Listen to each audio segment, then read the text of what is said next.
Midnight News coming to you live from Algiers with me, Mariam Zian, to the headlines. Palestinian resistance hands over the bodies of 4 Zionist prisoners to the Red Cross. Hamas confirms that the occupation killed its prisoners. It stresses that negotiations are the only way to return to prisoners alive. And the Red Cross accused of adopting double standards during prisoner swap. And while participating in the G20 ministerial meeting in Johannesburg, Algerian Foreign Minister expresses Algeria's concern about the growing phenomenon of ignoring and violating international law and the blatant injustice in Palestine and Western Sahara.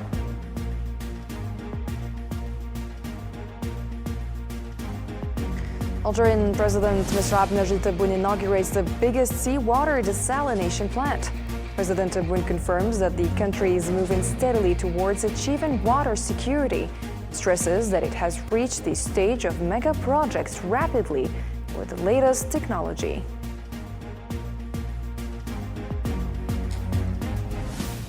Hello and welcome to the details of our program. The Palestinian resistance has handed over the bodies of 4 Israeli prisoners to the International Committee of the Red Cross on Thursday, as part of the first phase of the ceasefire agreement in Gaza.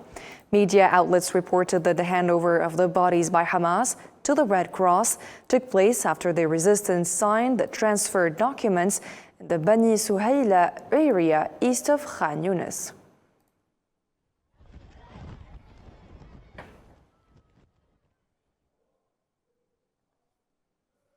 And people gathered in Khan Yunis Bani Suhaila cemetery in Gaza on Thursday ahead of the handover of the bodies of 4 Zionist hostages. Hamas said in November 2023 that the boys and their mother had been killed in a Zionist airstrike, but their deceases were never confirmed by the Zionist authorities. And even at the last minute, some refused to accept they were dead. The Al-Qassam brigades confirmed that the continuous Zionist onslaught was the main cause of the killing of its hostages in the Strip, adding that the brigades will not exchange dead bodies for alive prisoners.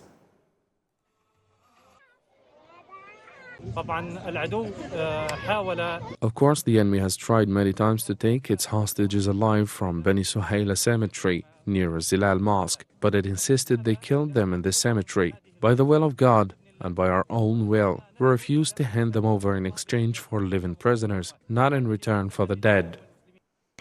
The Islamic resistance movement Hamas stated on Thursday that a prisoner exchange remains the only viable way to secure the safe return of Israeli captives, holding Israel responsible for deaths of its prisoners. In an official statement, Hamas warned that any attempt to retrieve captives through military force or renewed warfare would be futile and would only result in further casualties. The group added that it ensured the captives' safety, but Israeli airstrikes had killed them. To the families of Bibas and Lifshitz, we would have preferred your sons to return to you alive, but your army and government leaders chose to kill them instead of bringing them back. They killed with them 17,881 Palestinian children in their criminal bombardment of the Gaza Strip.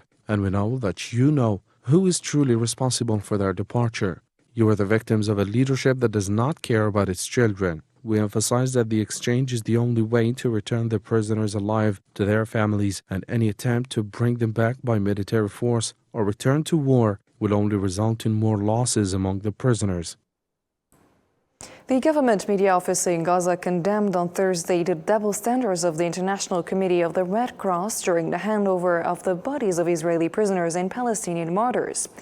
Ismail Thobata, Director General of the office, stated on the X platform that the Red Cross conducts formal ceremonies when receiving the bodies of Israeli prisoners, while the bodies of Palestinian martyrs are delivered in trucks, placed in blue plastic bags, without any regard for human dignity.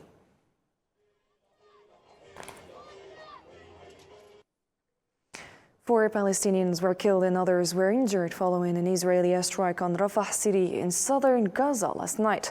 According to Palestinian media sources, Israeli drones carried out 2 raids targeting gatherings of Palestinians near the Rafah crossing. The attacks also resulted in the systematic demolition of Palestinian homes and bombardments along Rafah's eastern areas, which have been destroyed since the beginning of the aggression on Gaza.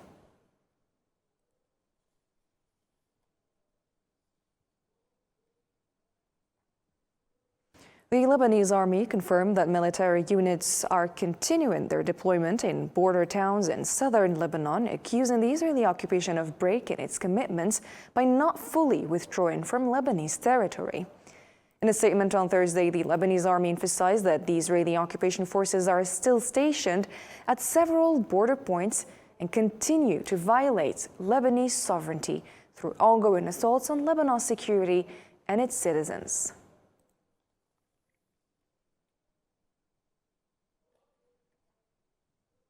And Algeria expressed its concern over the growing phenomenon of ignoring, undermining, and violating international law. Algerian Minister of State, Minister of Foreign Affairs Ahmed Attaf warned in his speech at the G20 ministerial meeting in Johannesburg, South Africa, of the increasing tendency to impose force at the expense of rights and the continuation of blatant injustice in Palestine, Western Sahara, and many other regions of the world, especially in the African continent. In today's world, we are extremely worried about the growing pattern of disregarding, undermining, and even violating international law, especially when it comes to relations between the powerful and the powerless among nations. We are equally worried about the increasing tendency to impose might at the expense of right and to perpetuate situations of blatant injustices in Palestine, in Western Sahara, and in many other parts of the world, particularly in Africa. And we are finally worried about the rising inclination towards weakening multilateralism and sidelining the vital role of universal organizations, notably the United Nations. Minister Attaf emphasized that major disturbances require strong leadership, expressing Algeria's confidence in South Africa's ability to help overcome the growing challenges facing the world. Times of great turmoil require great leadership. We are fully confident that South Africa meets this requirement and that it will help this gathering navigate successfully through the mounting challenges our world is currently facing. As we prepare to celebrate the 80th anniversary of the United Nations, we all witness the emergence of alarming developments that breed instability and threaten the very foundations of the international system. Minister Attaf reiterated Algeria's position and conviction that international law, multilateralism, and the United Nations remain among the most valuable achievements of humanity, urging the G20 to play a driving role in restoring respect for international law. Algeria firmly believes that international law, multilateralism, and the United Nations remain the most precious achievements that mankind has ever made during the last 8 decades. They represent the symbols of civilization prevailing over anarchy and lawlessness. Letting the attempts of breaking down this most sacred heritage of mankind is, in our view, a bet on the worst, not on the common good. We therefore call on the G20 to be a driving force in reinvigorating international law, in revitalizing multilateralism, and last but not least, in empowering the United Nations and ensuring that it ably fulfills its vital, crucial, and most indispensable role. South African President Cyril Ramaphosa said that the holding of the G20 summit for the first time on African soil reflects the continent's political and economic position. During the opening of the first meeting of the G20 foreign ministers in Johannesburg on Thursday, Ramaphosa highlighted the lack of consensus among major powers on how to address global issues. He also considered that geopolitical tensions, rising conflicts, and war pose threats to global coexistence. It is significant that the G20 Leaders Summit later this year will be convened for the first time on African soil. This in many ways highlights the growing importance of the African continent in global economic, political, and environmental discussions that are ensuing around the world.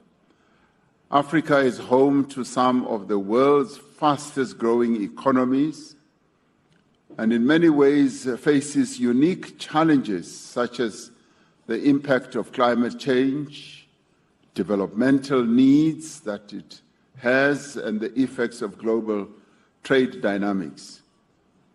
This summit's location underscores the need for African voices to be heard.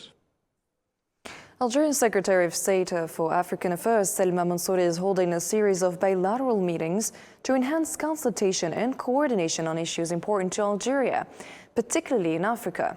These meetings are part of her participation in the high-level Security Council session on multilateralism, reform, and global governance. According to a statement from the Algerian Ministry of Foreign Affairs on Thursday, Mansouri met with Rosemary DiCarlo, the UN Under-Secretary General for Political Affairs and Peace Building. They exchanged views on key global peace and security issues with a focus on Africa, which faces challenges such as armed conflicts, terrorism, and organized crime.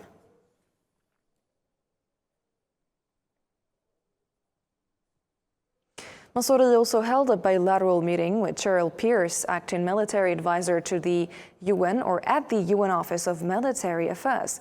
According to the Algerian Ministry of Foreign Affairs on Thursday, the two parties exchanged views on the various challenges facing UN peacekeeping operations amid the current international climate, marked by rising geopolitical tensions and multiple political and security crises.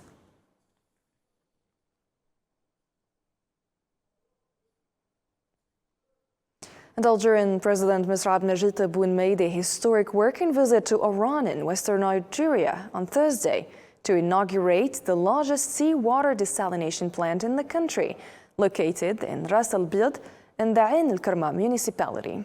According to a statement from the Algerian presidency, the initiative fulfills President Tebboune's commitment to providing drinking water to the people of Oran before Ramadan. The plant produces 300,000 cubic meters of water per day and is connected to a distribution network covering 6 provinces in western Algeria. The Algerian Water Authority will gradually start supplying Oran residents with water from this plant starting today.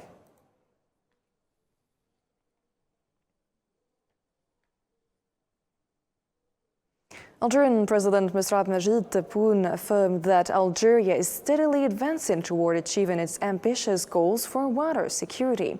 President Tebboune praised those involved in the project and commended the executives and workers of the Algerian companies that contributed to the completion of this major endeavor while inaugurating the seawater desalination plant.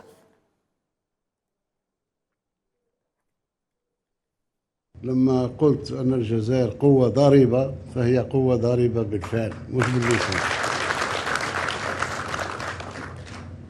شكرهم لأن يعني أعطيناهم توجيهات صح، ولكن كما يقولوا بالعامة داروا النيف.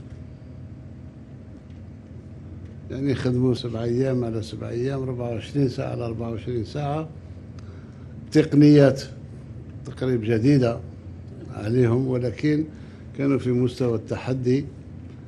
هذا اللي خلى الجزائر اليوم وصلت إلى درجة من التقنية والتكنولوجيا في تحلية مياه البحر اللي ممكن تفيد بها الأشقاء وتفيد بها الشعوب الأخرى. President Tebboune stated that this achievement is part of a series of 5 major seawater desalination plants set to be inaugurated within 5 days, with more plants to follow. المحطة هذه نتاع كاب بلون رأس الأبيض هي أولى من سلسلة نتاع عدة محطات، 5 محطات إن شاء الله في ظرف هذه 5 أيام ندشنوهم كل واحدة بوحدة، وستليها محطات أخرى مثل ما التزمت أن كل ما تكون لي مناسبة أن ننجز محطة تحلية بحر على الشواطئ الجزائرية سنفعل إن شاء الله. عندنا الإمكانيات، عندنا الرجال بالأخص. The Algerian head of state emphasized that the priority is to begin manufacturing equipment for seawater desalination and water treatment plants as soon as possible. Let's take a listen. اليوم التقنيات استوعبوها كل، إذا نتمنى إن شاء الله باش في أقرب وقت ندخل في إنجاز ولو جزء بسيط من المعدات التي تدخل في إطار بناء هذه المحطات وتصفية مياه من الملوحة. إذن عاجز على وصف الشيء اللي نشوفه فيه وشيء صح تحدي بأتم المعنى، ما فيش كلمة أخرى من غير تحدي. وكان الناس تعرف، كل الناس تعرف أن الجزائري والجزائرية وبلادهم وطنهم الجزائر كلنا تحدي، وما يخوفوناش مصاعب صعوبات. كل ما تكون فيه صعوبات هذاك وين تكون العزيمة أكثر. President Abdelmajid Tebboune affirmed that Algeria is steadily moving forward in mastering modern technologies and relying on advanced innovations. التحدي الثاني ربما كذلك هو أن الجزائر مستقلة، من أين انطلقت وإلى أين وصلت. يعني كل سنة وجزء من السنة ندخل في عالم آخر، تكنولوجيا وتقنيات. ربما في وقت فات في بداية الاستقلال كان صعب حتى حفر آبار عميقة. اليوم يعني تجاوزنا إلى مرحلة الإنجاز بالسرعة وبالتكنولوجيا الكافية، بحيث وضعنا الحجر الأساس لهذا المشروع العملاق منذ 25 شهر ولا أقل. واليوم لنا الشرف باسم الجزائريات والجزائريين، باسم الجزائر المستقلة، جزائر تحدي، جزائر المنتصرة، أننا ندشن في ظرف 26 شهر. راه الإنسان اللي ما مارسش في الورشات ما يعرفش قيمة هذه المعجزة بحد ذاتها. Algerian President Abdelmajid Tebboune praised the completion of the seawater desalination plant in Iran within record time, commending all those who contributed to this remarkable achievement. ما أعتقدش أن هذه الفترة الزمنية القصيرة لها مثيل في أماكن أخرى، ما أعتقدش. أقل شيء لإنجاز، أقل وقت لإنجاز محطة مثل هذه من المفروض هي 36 شهر أقل شيء. ولكن لما تكون العزيمة والإرادة والتجنيد من أجل الوطن والمواطن نوصل للنتيجة اللي وصلنا لها. ومرة أخرى نعجز عن الشكر أو إيجاد كلمات الشكر والتقدير للعمال البسطاء، للتقنيين السامين، للمهندسين وللمسيرين وللإطارات، كل من شرف على هذا المشروع هذا. هنيئا لنا، هنيئا للجزائر، وشكرا مرة أخرى. The Ras seawater desalination plant in Iran, Western Algeria, has officially commenced operations as part of Algeria's strategic plan to enhance its water security. The facility is expected to produce 300,000 cubic meters of drinking water per day. Meanwhile, 4 additional desalination plants currently under construction are projected to increase the nation's daily output of desalinated water by 1.5 million cubic meters. Marwa Belaiwar has the report. Algeria has inaugurated its largest seawater desalination plant in Iran, making a major step towards strengthening the country's water security. With a production capacity of 300,000 cubic meters per day, the plant is set to supply drinking water to 6 provinces in the country's west. Part of a strategic government initiative, the facility was completed in a record 26 months and is equipped with cutting-edge technology. The project highlights the expertise of Algerian companies, including the state energy giant Sonatrach, which led the construction. As Ras Al Wed plant comes online, Algeria is ramping up efforts to expand its desalination infrastructure, with 4 additional plants under development at a cost of $2.4 billion. These new projects, set to be operational this year, will significantly boost Algeria's desalinated water supply from 2.2 million cubic meters per day to 3.7 million. The 5 desalination plants combined will contribute 1.5 million cubic meters daily, increasing the share of desalinated water in the country's drinking water supply from 18% to 42%. With this ambitious expansion, Algeria is on track to become the leading nation in Africa and the second in the Arab world in seawater desalination capacity. Saudi Arabia's ambassador to Algeria, Abdullah bin Nasser al-Busayri, emphasized the strong ties between the two countries across various fields.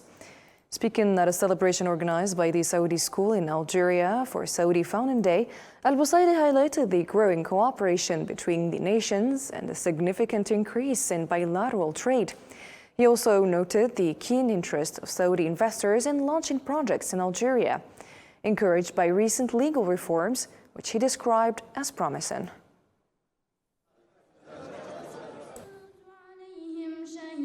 في البداية نقدر كل الشكر لكل الحضور الذين شاركونا هذا اليوم في يوم التأسيس. First, we sincerely thank everyone for joining us in celebrating Saudi Arabia's founding day, marking the kingdom's establishment in 1727. This is a time to reflect on our past and present and their Vision 2030, led by King Salman and Crown Prince Mohammed bin Salman. We are proud to celebrate on Algerian soil, reaffirming our strong ties. Saudi-Algerian trade is growing, and we look forward to further progress. We welcome Algerian investors with full support and anticipate Saudi delegations visiting soon, encouraged by Algeria's new investment law. We pray for Algeria's prosperity and for the well-being of our Arab and Islamic nations. Thank you. The Polisario Front called the French minister's visit to the occupied Sahrawi territories another act of aggression against the Sahrawi people. Polisario's UN representative Sidi Mohammed Ammar reaffirmed the Sahrawi Republic's condemnation of the move, calling it proof of France's hostility towards Sahrawi sovereignty. He stressed that France has blocked Morocco's occupation politically, diplomatically, and militarily since the conflict began, contradicting its UN Security Council duties and the UN Charter.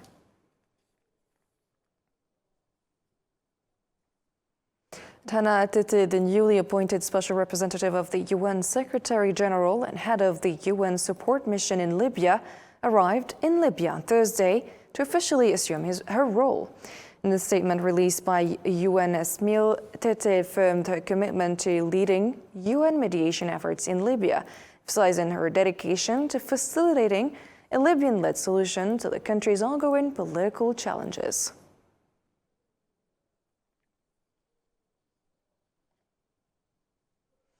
The United Nations warned that the announcement of a parallel government in Sudan threatens to exacerbate the ongoing crisis in the country. UN Secretary General Antonio Guterres' spokesperson expressed concern over the planned announcement on Friday regarding the Rapid Support Forces forming a parallel government, which could deepen Sudan's division and worsen the crisis. In a statement on Wednesday, Stéphane Dujarric said, "We are deeply concerned about any new escalation of the conflict in Sudan and any actions that could further divide the country, risking an aggravation of the crisis."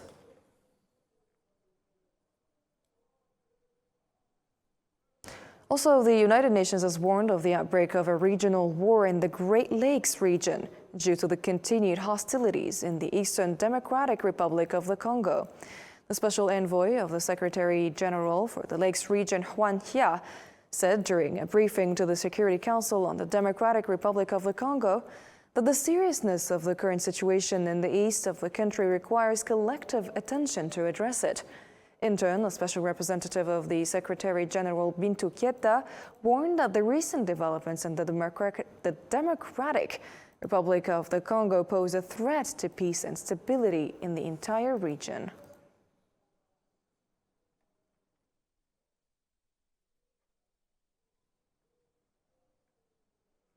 The A3+ group of the UN Security Council stressed the need to reach an immediate and unconditional ceasefire in the Democratic Republic of the Congo, expressing that there is no military solution to this conflict.